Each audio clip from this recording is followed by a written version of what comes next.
Olá, meu nome é Arthur Guerra de Andrade e hoje eu vou falar sobre 3 pontos importantes nessa área de dependência química. São 3 pontos que formam como se fosse um tripé e que dão base para sustentar tudo que nós temos em termos de trabalho e algumas vezes em termos de prevenção nessa área de dependência química.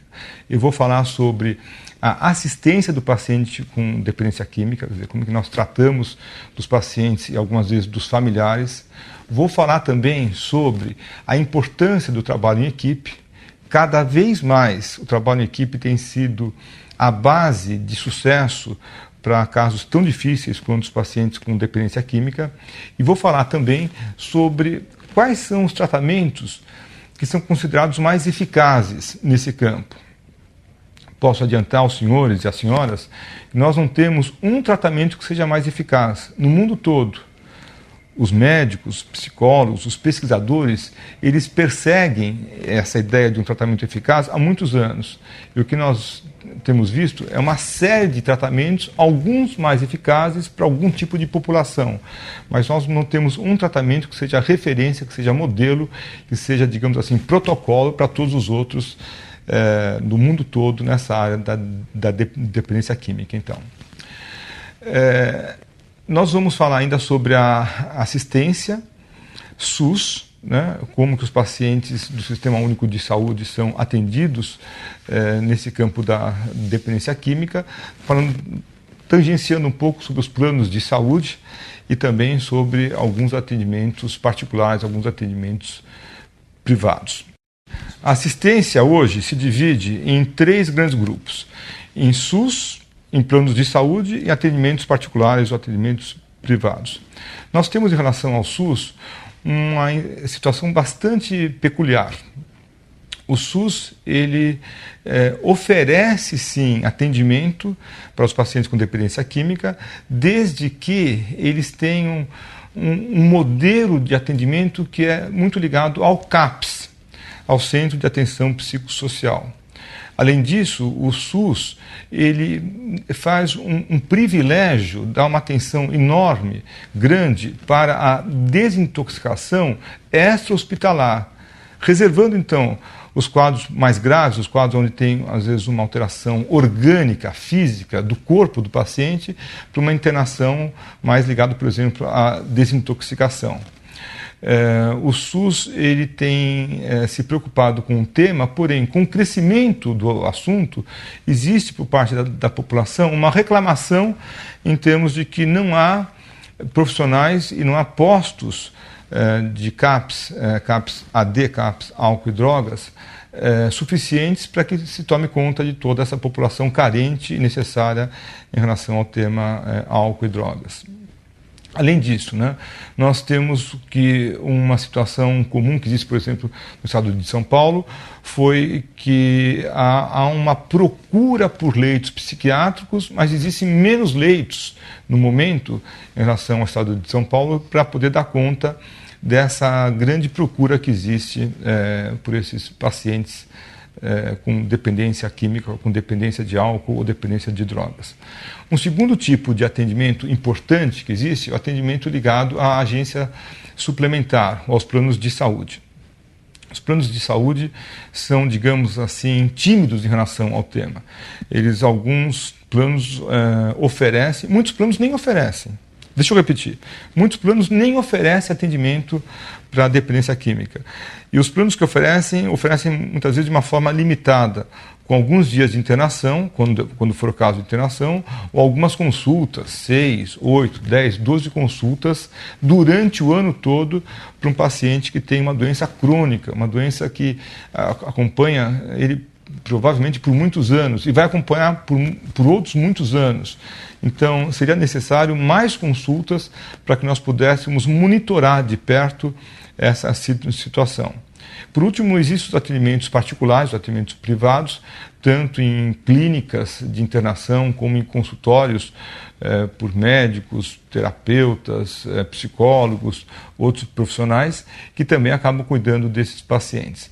A dificuldade que existe muitas vezes é que o atendimento acaba sendo muito individual e nós sentimos falta, a sociedade sente falta de um atendimento em equipe, um atendimento multidisciplinar, onde todo mundo possa trabalhar, os profissionais possam trabalhar de forma mais integrada, lembrando então como se fosse uma roda de bicicleta, uma roda denteada, onde existe uma integração entre esses profissionais. O que nós vemos hoje, muitas vezes, são profissionais excelentes profissionais muito sérios, muito éticos, que tentam e querem resolver essa questão de forma um pouco mais individual.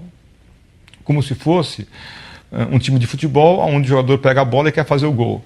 Ele não entende que ao passar a bola para o outro do mesmo time, as chances dele ter o gol são maiores e o gol, na verdade, o gol é da equipe toda, o gol não é dele só. Um outro assunto, então, importante nessa área, tanto no atendimento particular, no sistema SUS ou no sistema de planos de saúde, é como que a gente aborda o paciente, como que a gente chega para o paciente, como que existe o primeiro contato, visto que a negação, muitas vezes, faz parte do quadro clínico. Eu quero dizer, muitos pacientes, nesse primeiro contato, eles têm uma tendência natural e comum de falarem a seguinte frase: doutor, desculpa, eu acho que existe um engano. Eu não tenho esse problema que a minha esposa está falando, que o meu chefe está falando, que o meu filho está falando. Eu não sou um dependente. Eu paro de beber quando eu quiser. Eu paro de usar maconha, paro de usar cocaína quando eu quiser. Eu uso de forma esporádica, de forma ocasional. Eu tenho controle, doutor. Eu não tenho isso que vocês falam que é a perda do controle. Então, essa negação é comum. Muitas vezes acompanha essa negação um certo quadro de onipotência. Onipotência porque ele fala, eu paro quando eu quiser. Eu tenho controle sobre isso. E algumas vezes existe uma projeção quando ele fala, tá bom, doutor, eu vou falar a verdade. Eu bebo sim, mas eu bebo porque a minha esposa é muito chata. Eu bebo porque eu estou muito triste com o que aconteceu na Copa do Mundo. O Brasil não foi campeão, eu tive que afogar as minhas mágoas. Eu bebo porque os meus amigos, ou eu uso maconha porque os meus amigos também usam, eu não consigo dizer não. Essa sensação de fragilidade psicológica, então ele faz porque os outros fazem, ele não consegue dizer não, faz parte do quadro clínico. Uma ferramenta que nós temos importante para que a gente tenha um contato mais eficiente na primeira abordagem chama-se entrevista motivacional. Entrevista motivacional, ela é uma ferramenta útil onde no primeiro contato nós vamos buscar já na relação médico-paciente ou na relação terapeuta-paciente, quais são os pontos nucleares, os pontos mais importantes que vão dar consistência, que vão dar musculatura para que o tratamento seja mais eficaz já desde o primeiro contato do paciente. Além disso, nós temos cada vez mais o auxílio de testes toxicológicos. Testes que ajudam a monitorar se o paciente está usando drogas ou se ele não está usando drogas. Esses testes aparecem especialmente na urina, e nós já temos testes também no cabelo, que demonstram o uso de drogas por mais tempo, por mais de 2 ou às vezes até 5 anos. Os testes toxicológicos, eles são importantes desde que o paciente aceite que ele, ao fazer o teste, ele vai estar mostrando para ele, paciente, e para a equipe que está tomando conta dele, e para os familiares, que sim, ele está limpo, ele não está usando nenhuma droga. Esses testes eles têm uma utilidade maior dentro de um programa, por exemplo, de uma empresa, ou dentro de um planejamento, aí sim que é feito de paciente para paciente, e muitas vezes com apoio dos familiares. Eu acho uma ferramenta bastante importante e de bastante sucesso para esse futuro. Nós falamos sobre entrevista, sobre a primeira abordagem, nós falamos sobre os testes. Agora deixa eu falar um pouquinho sobre o tratamento em si. O tratamento em si ele envolve alguns pontos básicos. Um ponto importante é a consciência que o paciente tem se ele vai ficar em abstinência ou não. Alguns pacientes não querem ficar em abstinência. Alguns pacientes querem ter uso moderado, querem ter uso regular, querem ter uso ocasional daquela substância. Um dos principais pontos que existe nesse campo da dependência química é o que nós chamamos de tratamento. O tratamento é um desafio.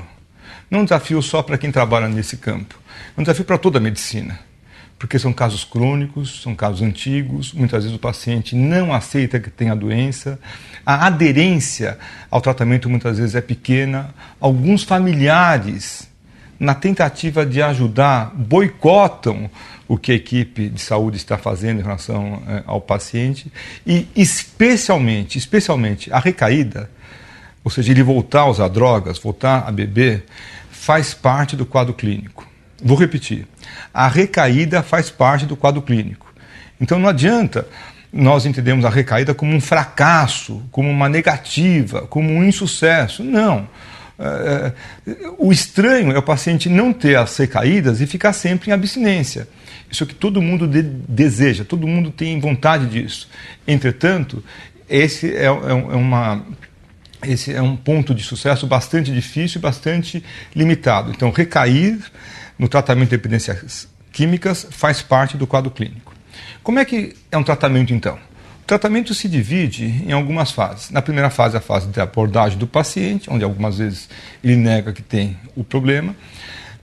Logo depois, existe um diagnóstico para saber se ele tem uma dependência mais leve ou tem uma dependência mais forte, ou se além da dependência ele tem um quadro psiquiátrico como depressão, ansiedade, uma fobia, uma esquizofrenia provocada pelo uso de drogas. Quais são os suportes que ele tem, especialmente a nível social, profissional e familiar, e como que a gente pode planejar esse tratamento, então, com metas de curto, de médio e de longo prazo. Classicamente, eu divido o tratamento em 5 pontos. Então, um ponto é o ponto da abstinência. Fundamental, na minha visão, fundamental no grupo que eu trabalho, que o paciente e os familiares entendam que a abstinência é super importante. É possível o uso controlado, o uso social de alguma droga? Talvez seja possível, mas não é a minha experiência. São 40 anos que eu trabalho nesse campo. Nesses 40 anos, eu não vi casos de sucesso onde o paciente tivesse retorno para o uso da droga, seja de forma esporádica, de forma ocasional, só no final de semana. Mas eu vi vários pacientes com sucesso enorme, sucesso grande, quando o paciente aceita que, para ele, a abstinência é um ponto importante. É o único ponto? Não, tem mais 4 pontos. Então, um ponto é a abstinência. O segundo ponto são as atividades profissionais. O paciente que fica ocioso, quando é jovem, quando ele não estuda, quando ele acha que ele tem a vida livre, ele não tem nenhuma preocupação, não tem nenhuma obrigação, nenhuma disciplina, pronto, é a chance do tratamento dar errado. Então, uma obrigação, um trabalho, uma ocupação, às vezes uma ocupação até voluntária, mas essa obrigação que dá para ele alguns limites em termos de horários, em termos de metas, em termos de responsabilidade, ela é fundamental para o tratamento dar certo. Terceiro ponto, eu falei de abstinência, eu falei da parte profissional, ou quando é jovem, da parte acadêmica de escola. São os aspectos familiares. Família inclui aqui amigos, inclui a família inicial, pai, mãe, irmãos, esposa, são essenciais para que o tratamento também tenha um sucesso maior. Porque a família, às vezes, querendo ajudar, atrapalha. Às vezes, com a melhor das intenções, a família vai lá e boicota. Exemplo típico disso é quando a gente fala para o paciente, o senhor não pode beber nada de álcool. A família chega e fala, puxa, mas ele está tão nervoso. Beber como antigamente, não, mas eu vou dar aqui um pouquinho de álcool, porque afinal de contas é aniversário dele. Então ele vai beber comigo. Não daquela forma. Pronto. A família, tentando ajudar, boicota as metas do tratamento que a equipe de saúde tenta colocar de forma mais clara, mais objetiva para esse paciente.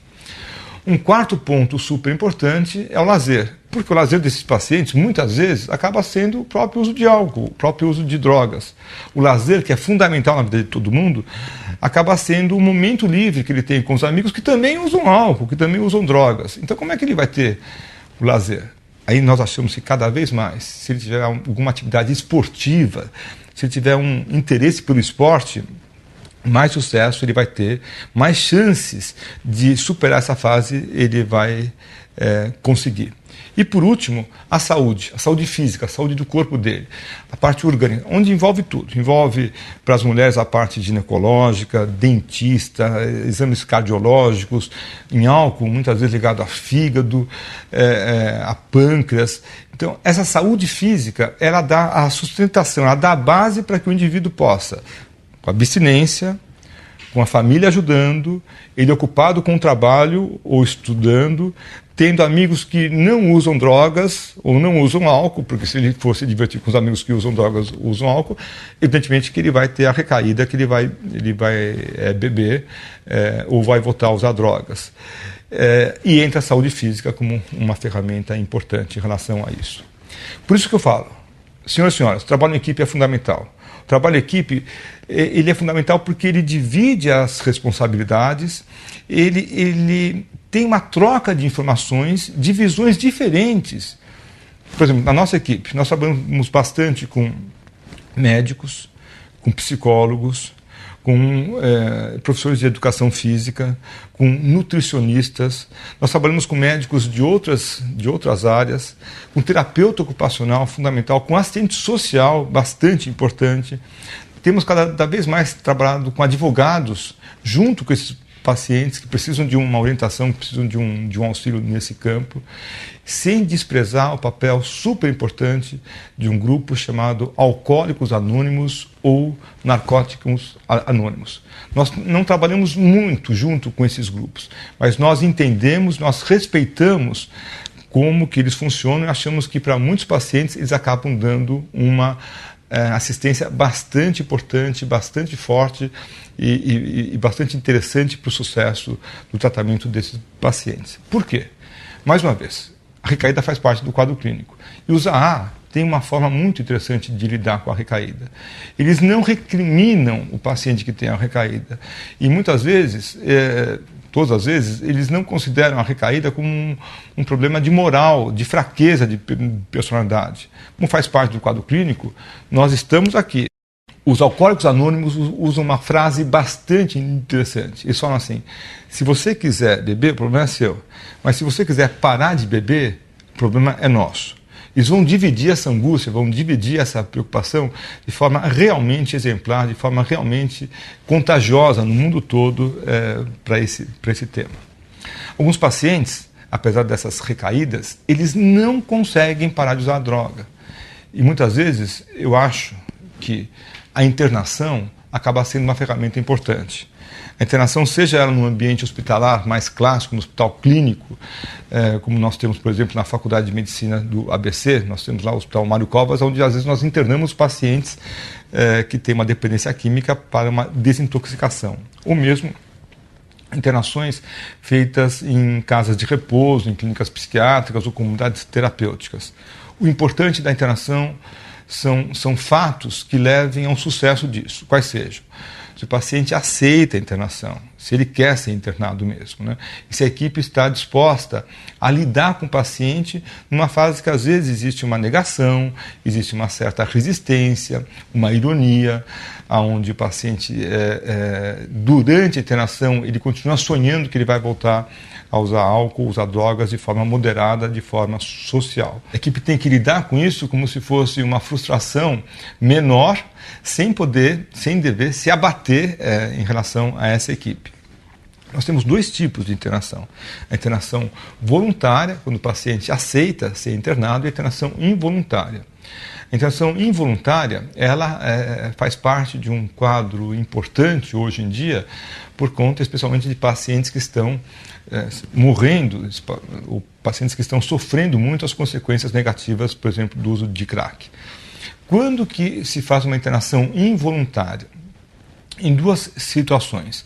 Quando existe um pedido do juiz, o juiz ele manda que o paciente seja internado, além de involuntária, nós damos o nome de internação compulsória, ou quando o médico, identificando que aquele paciente está num quadro gravíssimo, ele toma uma conduta ousada e coloca o paciente dentro de uma clínica psiquiátrica para o paciente ser melhor avaliado. São casos raros, são casos difíceis, mas são casos às vezes necessários, porque o paciente está num quadro como se fosse um suicídio, às vezes um suicídio lento, ele está morrendo aos poucos. Às vezes ele tentou se matar e não tem mais a consciência plena daqueles atos. Ele vai morrer. Eu quero repetir porque às vezes parece que não fica claro. O paciente vai morrer. E o médico, nenhum médico do mundo é treinado para ver o paciente morrer de forma tranquila e solitária. O médico vai lutar contra isso. Os senhores não tenham dúvida disso. O que o médico faz numa hora dessas? Identificando que o paciente pode morrer, ele pede de forma, mais uma vez, arriscada, ousada, uma internação involuntária.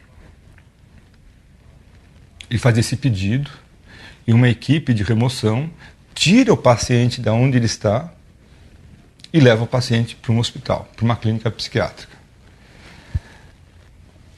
Há uma primeira, então, assinatura desse médico que fez o pedido, e esse pedido tem que ter uma validação pelo segundo médico, o médico que está de plantão na clínica e vai receber o paciente. Esse médico, que não conhece o paciente, ele vai ler a carta de internação do primeiro médico e deve concordar ou não com essa internação. Ele vai ver se naquele momento o paciente continua tendo um quadro psicótico, um quadro de gravidade tal, ele quer se matar, por exemplo, e que precisa então ser internado mesmo contra a sua vontade. Naquele instante, esse médico ele é obrigado a notificar o Ministério Público. O Ministério Público, em 72 horas, em 3 dias, tem que mandar um terceiro psiquiatra lá, um terceiro médico psiquiatra. O primeiro foi aquele que indicou a internação, o segundo foi aquele que recebeu a internação, e vem um terceiro e vai avaliar se o paciente de fato precisa dessa internação psiquiátrica, ou se houve algum erro na primeira ou na segunda internação, ou, mesmo não tendo erros, se o paciente já ficou melhor depois de 24, de 48 até de 72 horas.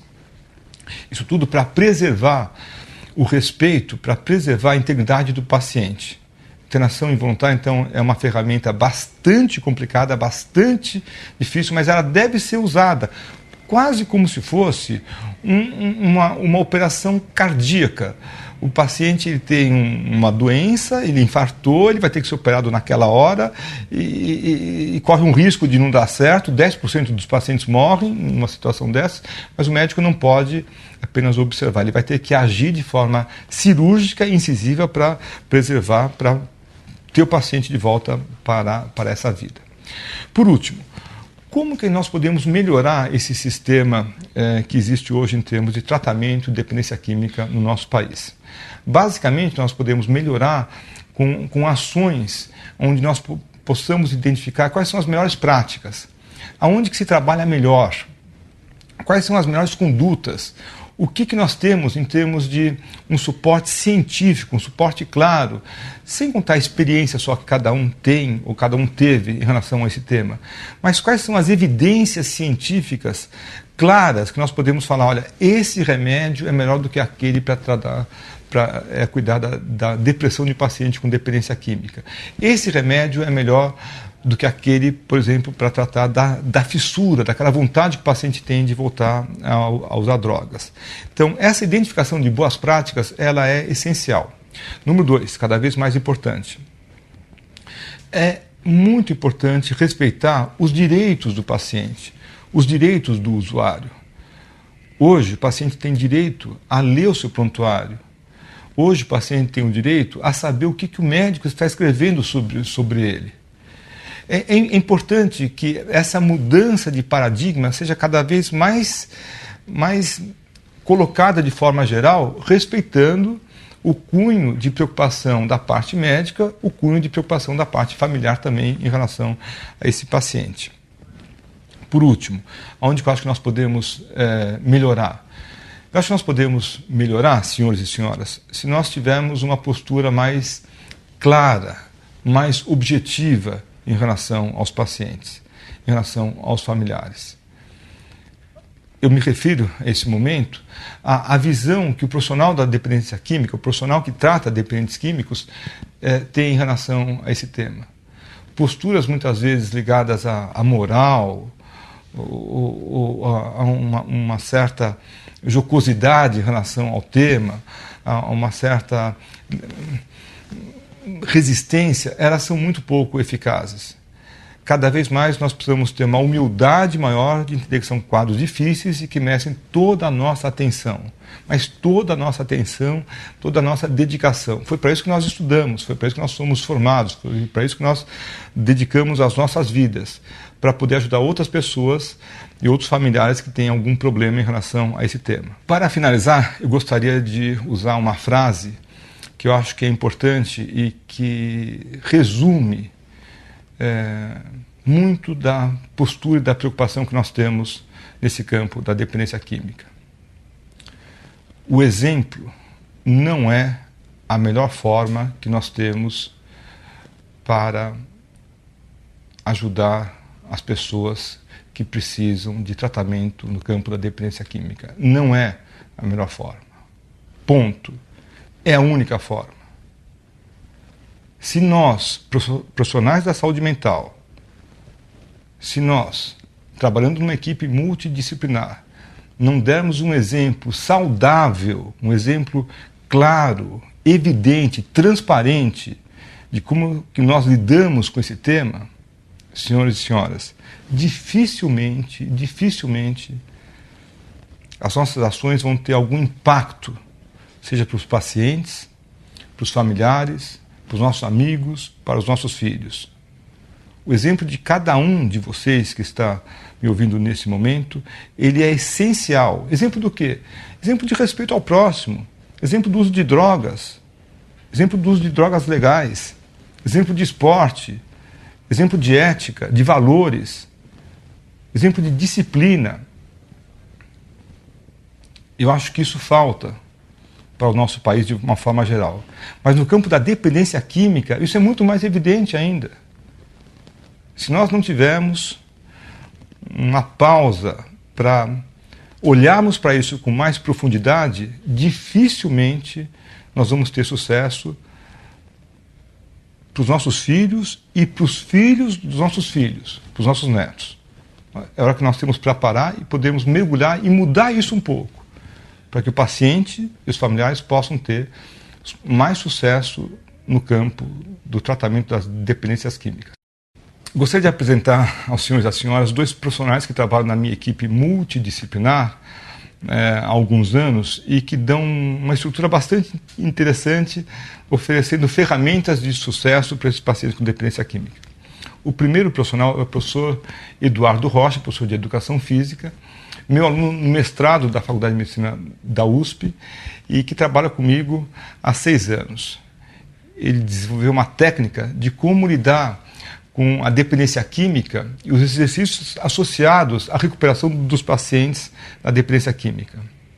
Eu tenho muito orgulho que o Dr. Eduardo trabalha na minha equipe. A partir da entrada dele, ele trabalha também com uma outra equipe, nós tivemos uma qualidade, uma mudança de qualidade no atendimento dos pacientes. Fico apenas com um pouco de ciúme porque alguns pacientes gostam mais dele do que de mim. Eles acham que o professor Eduardo entende mais e funciona melhor as coisas. Gosto mais de passar com o professor Eduardo do que com o Dr. Arthur. A segunda pessoa que trabalha na nossa equipe também há 6 anos, a doutora Cristiana Renner. A doutora Cristiana Renner é psicóloga.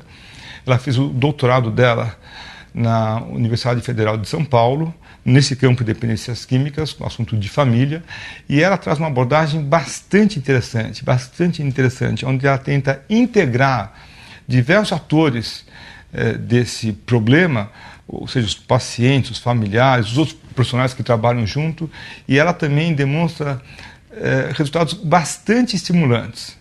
Não por menos, também muitos pacientes gostam de passar mais com a doutora Cristiana do que comigo. Eu não vou continuar a falar sobre isso, porque vocês vão achar que os pacientes gostam mais de passar com a minha equipe do que comigo, mas eu tenho que apresentar os dois dessa forma bastante interessante. Tenho também muito orgulho que a doutora Cristiana trabalhe na minha equipe. Olá, hoje eu vou falar sobre a importância do exercício físico no tratamento da dependência química. Bem, ao longo dos anos eu percebo que há uma lacuna muito importante dos profissionais de educação física, assim como dos médicos psiquiatras, na presença do profissional de educação física ou do treinamento físico para reabilitar pacientes com dependência de álcool ou outras drogas. O trabalho que eu executo em parceria com a equipe do Dr. Arthur Guerra, relacionado principalmente à reabilitação do dano físico causado pela droga. Bem, dano físico causado pela droga ou pelo álcool. O paciente tende a usar essa droga por um período de tempo longo. Lógico que não vai aparecer esse dano físico de início, os primeiros meses, os primeiros 3 meses, 6 meses. Primeiro, quando o paciente tende a procurar o tratamento para a dependência química, há de se esperar que ele já tenha instalado um problema físico, um dano corpóreo, que é a área de atuação minha. E a partir do momento que esse dano físico causado pela droga está instalado no paciente, entra a parte do profissional de educação física para reabilitar esse dano, o dano causado pelo álcool e droga. Como é feito essa reabilitação, ou como deveria ser feito essa reabilitação física? Essa reabilitação física primeiro tem que ser feita através, única e exclusivamente, primeiro, de uma avaliação desse dano corpóreo. Que material, o que usa? A gente usa, geralmente, usa-se fazer uma avaliação antropométrica computadorizada. É uma avaliação onde eu tiro uma foto física desse dano, através de medidas antropométricas. Quando o paciente depois que é feita essa avaliação, isso é mostrado para o paciente, e muitas vezes o paciente fala assim para mim, nossa, professor, eu não imaginava que eu estava tão ruim fisicamente. Eu só bebo pouco, eu uso pouca droga, não sabia que eu estava tão mal assim. Né? Frente a essa primeira avaliação do dano físico, primeiro, o que eu ganho com isso? Eu ganho uma motivação do paciente para o tratamento, porque ele vê a sua situação num ponto zero do tratamento e depois, ao longo do período de treinamento físico, de condicionamento físico específico para cada tipo de droga, ele vai vendo as suas melhoras relacionadas às capacidades físicas, à aptidão física. Ponto. A partir do momento que também a gente tem essa fotografia física do paciente, eu consigo depois elaborar um protocolo de treinamento físico específico para ele. Sempre pensando nesse paciente como uma pessoa que tem o uso de uma droga específica e essa droga tem um dano específico. Bem, o que eu estou querendo dizer? Estou querendo dizer que para cada tipo de droga, álcool, maconha, cocaína, crack, existe um tipo de exercício específico que vai variar a sua intensidade e o seu volume de treinamento. Por quê? Principalmente, o objetivo de variar a intensidade e volume de exercício é diminuir a fissura pela droga. O que é fissura? É o desejo intenso de usar a droga. Então, cada droga tem uma particularidade quando você deixa de usá-la.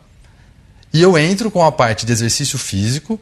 Lógico, o exercício físico é uma parte do tratamento, mas a parte que me cabe é a parte de entrar com o exercício físico para diminuir a fissura desse paciente.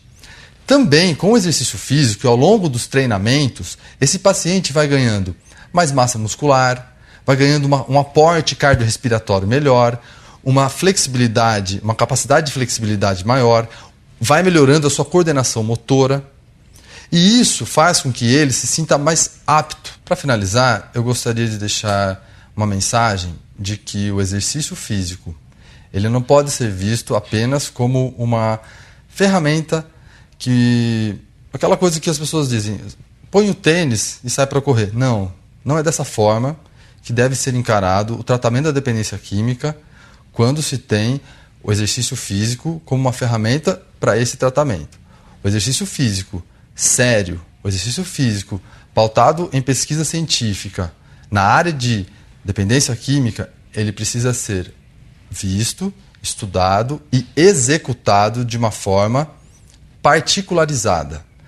Particularizada, eu estou dizendo, olhar o paciente como um ser corpóreo, uma pessoa que tem um dano corpóreo, prescrição de treinamento específico relacionado ao tipo de droga que ele usou,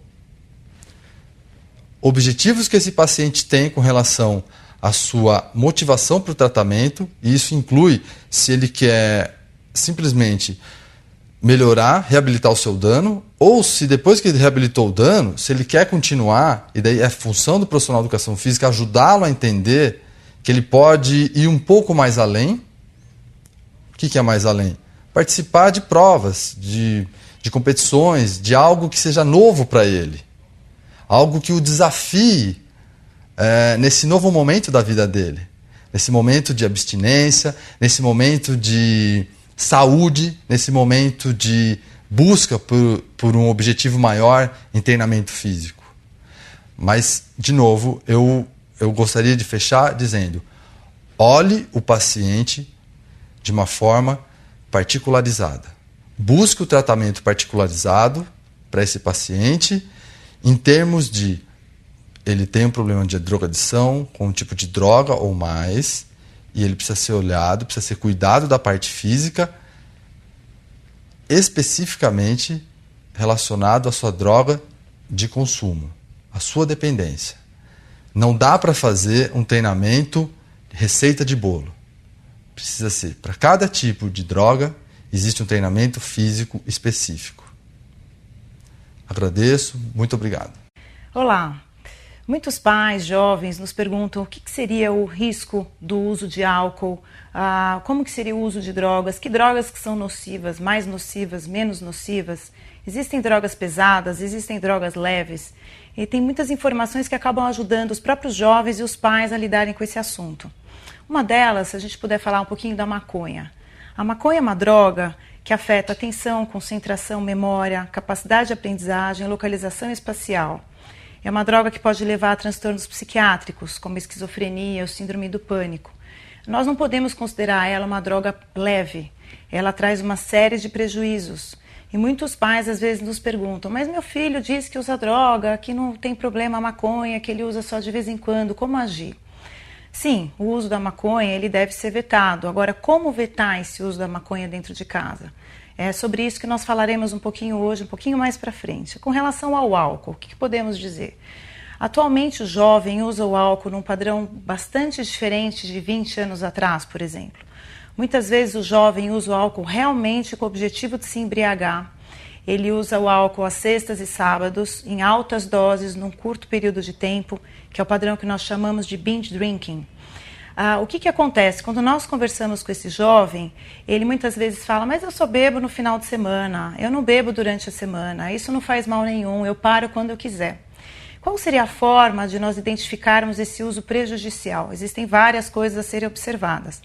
Uma delas é a de que quando a gente pede para esse jovem não beber aos finais de semana, parar durante 3 finais de semana ou 2 finais de semana, ficar sem beber, muitas vezes ele não consegue, e daí nós começamos a ficar preocupados, porque isso já poderia ser um indício de um diagnóstico de dependência de álcool. Sim, uma dependência pensando num jovem que bebe só aos finais de semana, porque é um novo padrão de uso. Como que a gente identificaria essa dependência? Nós poderíamos perguntar mais algumas coisas. Se esse jovem tem aumentado a quantidade de álcool que está sendo ingerida nesse curto espaço de tempo, para ter o mesmo efeito. Com isso, ele acaba tendo uma tolerância, ele bebe mais doses para ter o mesmo efeito. Se esse jovem escolhe os programas às sexta e aos sábados, que são somente aqueles programas em que tem álcool, então nós começamos a perceber uma diminuição de repertório, ele vai somente aos programas em que tem álcool. Então, com essas perguntas, nós começamos a perceber que talvez haja, sim, uma dependência de álcool num jovem que está bebendo somente às sextas e sábados. Muitas pessoas não sabem disso, muitas vezes os pais não sabem orientar e ficam perdidos nisso tudo. E daí que entra o papel dos pais. Muitos profissionais vêm estudando o que poderia ser dito aos pais, qual é a forma de prevenção que pode acontecer dentro de casa. A minha pesquisa de doutorado estuda isso e várias outras pesquisas fazem o mesmo tipo de estudo. E nós conseguimos perceber que se realmente os pais têm uma atuação clara dentro de casa, com regras claras, com diálogo, com interesse na vida dos filhos, o resultado dentro de casa é muito satisfatório, é muito importante. Eles realmente conseguem fazer uma prevenção. Então, quais seriam as situações de risco que aumentam o risco do jovem aumentar, por exemplo, o uso de álcool? Quando os pais bebem dentro de casa e dão um exemplo de beber dentro de casa. quando os pais permitem que o jovem beba dentro de casa com a intenção de, quando meu filho bebe em casa eu consigo controlar o uso dele, quando na realidade isso não acontece. Quando os pais pouco se interessam pela vida dos filhos, ou até se interessam, se preocupam, mas não vivem junto com aqueles filhos. Muitas vezes eu pergunto para os pais, qual é o melhor amigo do seu filho? Quais são, se ele tivesse que escolher 4 amigos para viajar, quais seriam eles? Qual é a comida que o melhor amigo do seu filho gosta? São coisas fundamentais, porque se há um convívio desse filho com seus amigos dentro de casa, esses pais sabem o que está acontecendo na vida desses jovens e conseguem orientá-los, ficar mais próximo e perceber se tem alguma coisa de mais grave acontecendo. Com relação, por exemplo, ao uso de maconha, não deve haver diálogo. Realmente, o uso de maconha não deve ser permitido por todos esses prejuízos, até mesmo porque ela é uma droga ilegal aqui no Brasil. Apesar de todas essas discussões a respeito da liberação, essa liberação ainda não aconteceu. E nós que trabalhamos na área podemos perceber todos os prejuízos que acontecem com esse uso de maconha.